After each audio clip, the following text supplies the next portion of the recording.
Rus tili bo'yicha sertifikat olishga qiynalyapsizmi? Unda biz sizga yordam beramiz. Bundan tashqari, reyestrdan chiqarish va patent olishdagi boshqa muammolarni hal qilamiz. Xizmat haqqi esa ish bajarilgandan keyin amalga oshiriladi. Murojaat uchun WhatsApp va imo orqali bog'lanishingiz mumkin. Assalomu alaykum, Reformuz kanalining obunachilari va internet foydalanuvchilari. Biz boshladik. Eronda AQShning yangi zarbalaridan so'ng vayronalar tozalanyapti. Eron davlat televideniyasi AQShning yangi zarbalaridan keyin Keshim orolida olib borilayotgan qidiruv-qutqaruv operatsiyasi kadrlarini e'lon qildi. Qutqaruvchilar turar joy binosi vayronalari ostidan jabrlanganlarni qidirmoqda. Pentagon ma'lumotlariga ko'ra, bu zarbalar Eronning Yaqin Sharqdagi Amerika harbiy obyektlariga uyushtirgan raketa hujumlariga javoban berilgan. Tehron Iordaniyadagi AQSh bazalariga, shuningdek Hormuz bo'g'ozidagi kemalarga raketalar uchirganini tasdiqladi. Iordaniyaning aziz va xushyor xalqiga sizning samimiy hamkorligingiz va qo'llab-quvvatlashingiz, ayniqsa Iordaniya elitasi orasidagi ayrim guruhlarning ochiq pozitsiyasi dushmanning harakat maydonini toraytirdi va uni chorasiz holatga tushirdi. Bugun tongda Amerika tomoni ochiq harbiy to'qnashuvdan qochib, mamlakatingizdagi bazalardan foydalangan holda Keshim orolidagi 2 turar joyga bunkerlarga qarshi mo'ljallangan aviabombalar bilan zarba berdi. Bayonotga ko'ra, oqibatda bir oilaning ota-onasi va bir nafar farzandi halok bo'lgan. Yana 2 nafar bola yaralangan. Ushbu hujumga javob sifatida hamda Iordaniyani Amerika kuchlaridan ozod etishga ko'maklashish maqsadida bugun ertalab Islom inqilobi qo'riqchilari korpusi aerokosmik kuchlari Al-Azroq aviabazasida joylashgan AQShning F-35 qiruvchi samolyotlari to'xtash maydoni va texnik xizmat ko'rsatish angariga bir nechta ballistik raketa bilan zarba berganini ma'lum qildi. Bayonotda ta'kidlanishicha, hujum natijasida 3 ta F-35 samolyoti to'liq yo'q qilingan, yana 3 tasiga jiddiy zarar yetgan. Shuningdek, bir nechta harbiy ofitserlar va texnik xizmat xodimlari halok bo'lgani aytilgan. Bayonot yakunida shunday deyiladi: bizning mintaqamiz tun yarmida uxlab yotgan begunoh oilalarni shafqatsizlarcha o'ldiradigan bola qotil armiya uchun joy emas. Bizning va sizning kurashimiz islom yerlaridan so'nggi amerikalik harbiy chiqib ketguniga qadar davom etadi. Qaytmaymiz. Naqadar jirkanchli. Birlashgan Millatlar Tashkilotining maxsus ma'ruzasi Albaneze AQSh uni moliyaviy tizimdan butunlay uzib qo'yganini fosh qildi. U bilan aloqa qiladigan har qanday odam 20 yil qamoq va $1 million jarima olish xavfi ostida qoladi.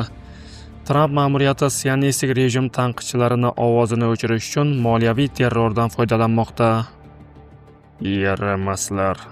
Rossiya ballistik raketalar orqali Ukrainaga qarshi keng ko'lamli hujum qildi. Bu haqda Ukraina havo kuchlari o'zining Telegram kanalida e'lon qildi. Ularning ma'lumotlariga ko'ra, Kiyev, Krivoy Rog va Vinnitsa shaharlariga ballistik raketalar bilan hujum qilingan. Guvohlarning so'zlariga ko'ra, Kiyevda yong'in sodir bo'lgan. Kiyev meri Vitaliy Klichko Svetoshinskiy tumanida vayronalar qulashi va turar joy bo'lmagan binolarga zarar yetkazilgani haqida xabar bergan. Kiyev shahar harbiy ma'muriyati bir kishining o'limini xabar qildi. Ukraina monitoring resurslariga ko'ra, mamlakat havo hududida ko'plab dronlar va kalibr kruiz raketalarining uchirilishi ham aniqlangan. Ukraina havo kuchlari Rossiya strategik samolyotlarining uchib ketishi haqidagi xabarlarni tasdiqladi. Eslatib o'tamiz, 29-iyul kuni kechqurun Ukraina prezidenti Vladimir Zelenskiy Rossiya katta zarba berishga tayyor ekanligini va o'sha kuni kechqurun hujum uyushtirishi mumkinligini e'lon qildi. Xabarlarga ko'ra, Husiylar Qizil dengizdagi dengiz yo'lagini pullik o'tish yo'liga aylantirishni rejalashtirmoqda. Saudiya Arabistoniga qarshi dengiz blokadasi e'lon qilinganidan so'ng guruh hozir Bab al-Mandeb bo'g'ozi orqali o'tadigan kemalardan to'lov undirish imkoniyatini ko'rib chiqmoqda. Xabarlarga ko'ra, bu tizimni yaratishda eronlik maslahatchilar ham yordam bermoqda. Pekin bilan Husiylar o'rtasidagi mavjud kelishuv tufayli Xitoy kemalari mazkur bo'g'ozdan bepul harakatlanishi aytilmoqda. Bu tashabbusning maqsadi faqat daromad olish emas. Manbalarga ko'ra, Husiylar xalqaro suvlarida to'lov undirish amaliyotini odatiy holga aylantirish, AQShga bosim o'tkazish va agar Hormuz bo'g'ozi yopilsa, Saudiya Arabistonining asosiy dengiz savdo yo'liga tahdid solishni ham ko'zlamoqda. Tramp AQShning Eronga qarshi yangi kuchli zarbalar berishga tayyorligini e'lon qildi. AQSh prezidenti Donald Tramp Washington Eronga qarshi yana kuchli zarbalar berish niyatida ekanligini va shu bilan birga Tehron bilan kelishuvga erishish imkoniyatlarini baholayotganini aytdi. Amerika yetakchisi bu bayonotni Oq uyda jurnalistlarning savollariga javob berish chog'ida ma'lum qildi.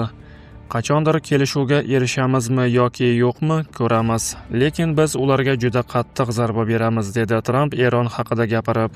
Xabarlarga ko'ra, Shimoliy Koreya o'z tarixidagi eng yirik xorijiy harbiy joylashuvni rejalashtirmoqda va 30 ming nafar harbiy xizmatchisini Rossiyaga yuborishi mumkin. Rossiya manbalariga ko'ra, Shimoliy Koreya harbiylarining jalb qilinishi ularning yuqori darajadagi tayyorgarligi bilan izohlanmoqda. Aytilishicha, bu tayyorgarlik nafaqat ko'plab davlatlar armiyalari, balki ayrim jihatlarda Rossiya qurolli kuchlari darajasi bilan ham taqqoslanadi.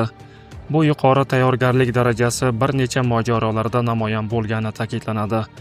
Jumladan, Koreya urushi boshlanishining dastlabki bosqichlarida Koreya xalq armiyasi AQSh boshchiligidagi kuchlarni 3 oy davomida orqaga chekinishga majbur qilgani qayd etiladi. Shuningdek, Suriyadagi urush davomida ham Shimoliy Koreya maxsus kuchlarining kichik guruhi hukumat qo'shinlarini qo'llab-quvvatlash uchun yuborilgani haqida xabarlar tarqalgan. Matnda yana ta'kidlanishicha, NATO davlatlari, jumladan AQShning razvedka va kuzatuv tizimlari Kursk yo'nalishidagi hujumlar hamda boshqa muhim operatsiyalarni qo'llab-quvvatlashda muhim rol o'ynagan. Biroq Shimoliy Koreya harbiylari ushbu operatsiyalarda ishtirok etganmi yoki yo'qmi, ishtirok etgan bo'lsa, qay darajada qatnashgani hozircha noma'lum. Saudiya Arabistoni Qizil dengizda yangi harbiy ittifoq tuzmoqchi. Bu haqda Al-Monitor xabar berdi. Saudiya Arabistoni payshanba kuni Qizil dengizda Husiylarning Bab al-Mandeb bo'g'ozi orqali yuk tashishni cheklashga urinishlariga qarshi turishga qaratilgan yangi ko'p millatli harbiy koalitsiya tuzilganini e'lon qilishi mumkin. Koalitsiya shtab-kvartirasi Saudiya Arabistoni qo'mondonligi ostida Ar-Riyodda joylashgan bo'lishi rejalashtirilgan. Unda ishtirok etish uchun 50 ga yaqin mamlakat, jumladan AQSh, Misr, Pokiston, Turkiya, Qatar, Bahrayn, Kuvayt, Jibuti, Somaliya va Sudan taklif qilingan. AQShning ishtiroki bo'yicha hali qaror qabul qilinmagan bo'lsa-da, rasmiylarning ta'kidlashicha, Washingtonning qo'llab-quvvatlashi tashabbusning ishonchliligini ta'minlash uchun muhim ahamiyatga ega. Fransiya, Germaniya va Italiya biron bir majburiyat olishdan oldin AQShning qarorini kutmoqda. Ummonning Eron bilan aloqalarda vositachi sifatidagi roli tufayli koalitsiyaga qo'shilishi ehtimoldan yiroq deb hisoblanadi.